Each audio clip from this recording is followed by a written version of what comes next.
Hey guys, I thought I would do a refresher for Crossover GB. It has been a while since I've done one. It took a really long hiatus for them to put Crossover GB back into the game, and we've had all sorts of crossover issues lately. So, luckily they seem to have, I don't know, rebooted everything crossover related an hour before Crossover GB started, and so actually it went very smoothly. So they just pressed some magic button and things were going really well.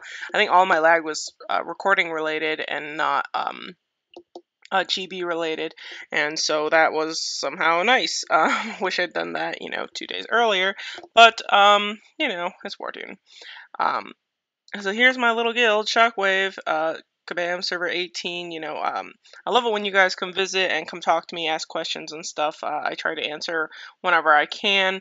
But as far as letting into my guild, we do keep things relatively small, and that's part of the strategy. We only want, relatively active players. People, most of our players are level 80 players, but do have some like more camper type tunes, making their way up. But um, just a really active bunch, relatively small, high BR, and that can be very successful in crossover guild battle. That said, I don't think we're, set up to be top three or something like that, but we're up there. I think we're going to do a lot better this time around than we did last time. Uh, well, in our last guild, we are actually facing Risen, who's also in our server, so it's the not so crossover guild battle.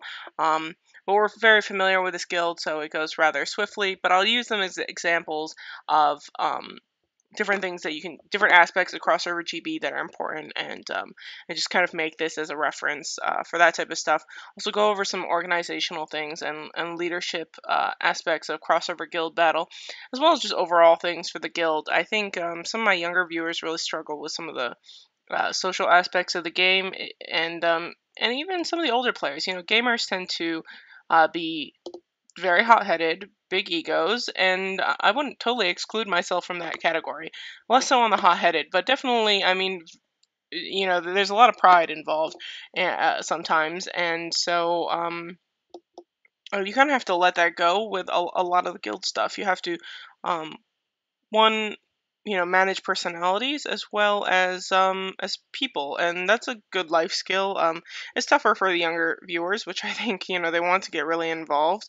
Um, but don't necessarily know how or seem to get into a lot of conflicts when they do. But I think keeping a positive attitude always helps. Um, so not getting into excessive conflicts, don't lash out at people. It's never going to go over well. And as far as guild organization, those are definitely not the type of people who you want to put into leadership positions.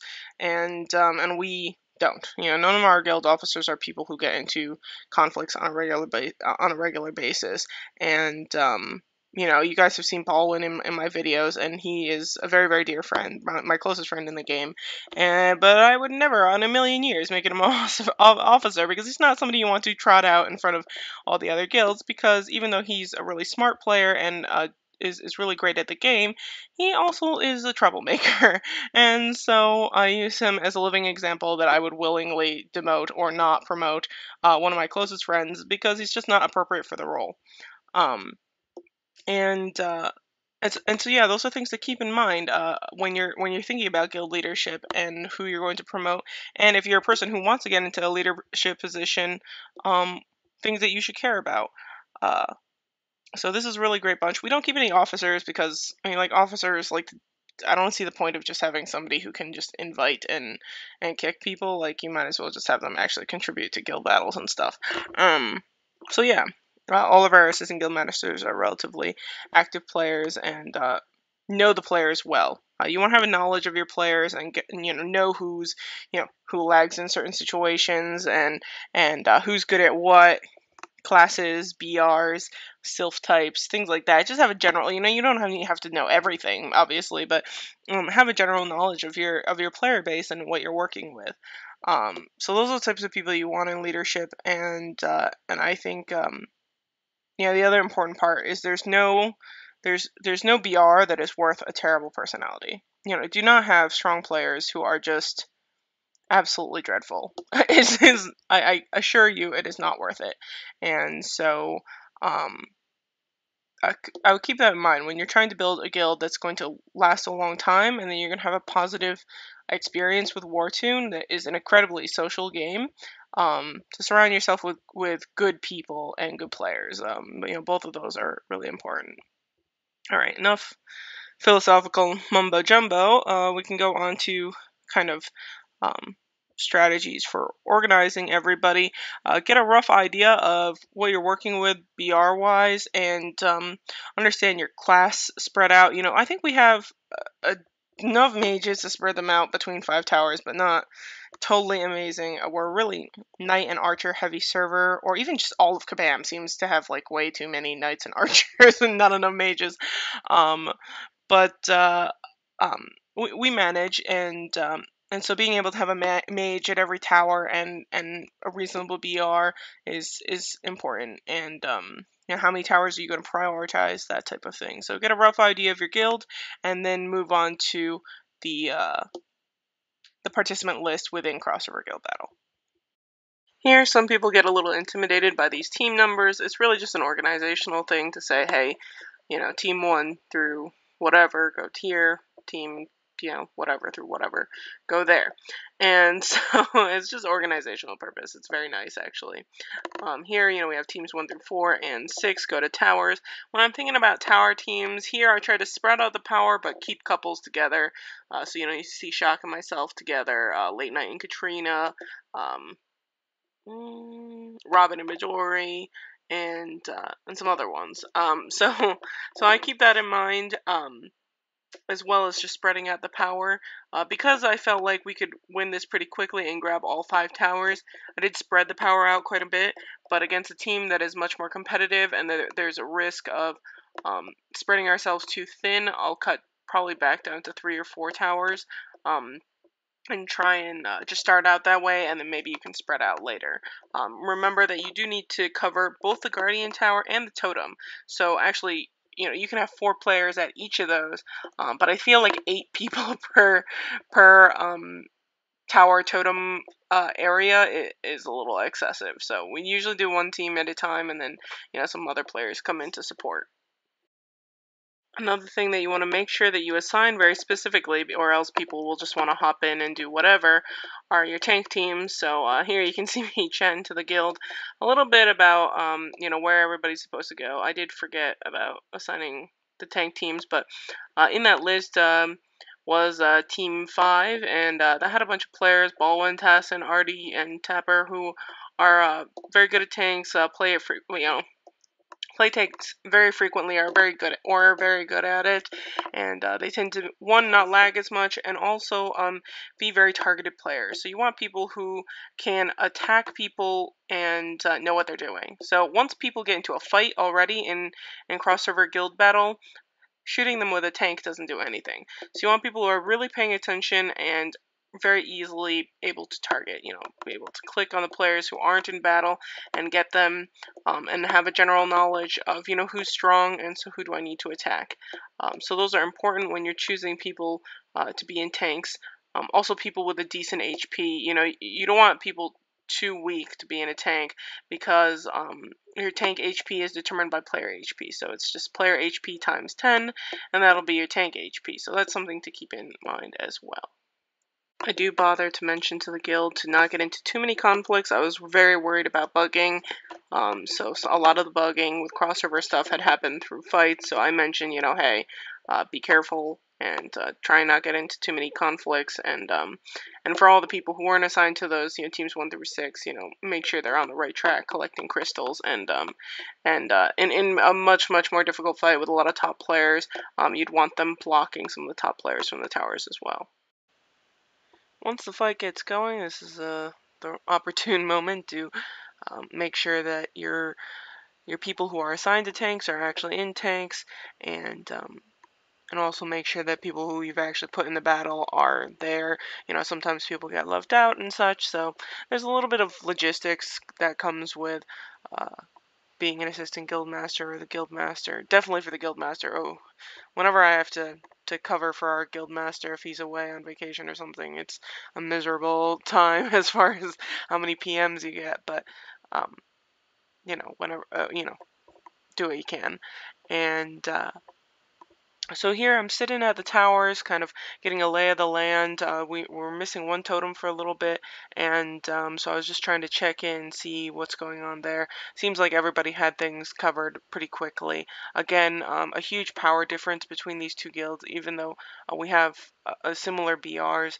The amount of BR within each player is quite a bit. We have a lot less players within our guild. You know, Risen probably has 150 plus players or something in there, spread over the same amount of guild BR that we do with, you know, under 70.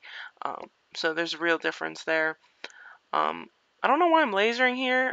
It's pointed at Juliet, which is pointless because Juliet's in a fight here. So that's just a, well, I guess maybe I was trying to illustrate that it doesn't really make a difference. So I get out and I go into the fight. I think Shock was already in the tower, so it doesn't uh, really matter whether I go to help or not, but um, I'm always wanting to be part of the action.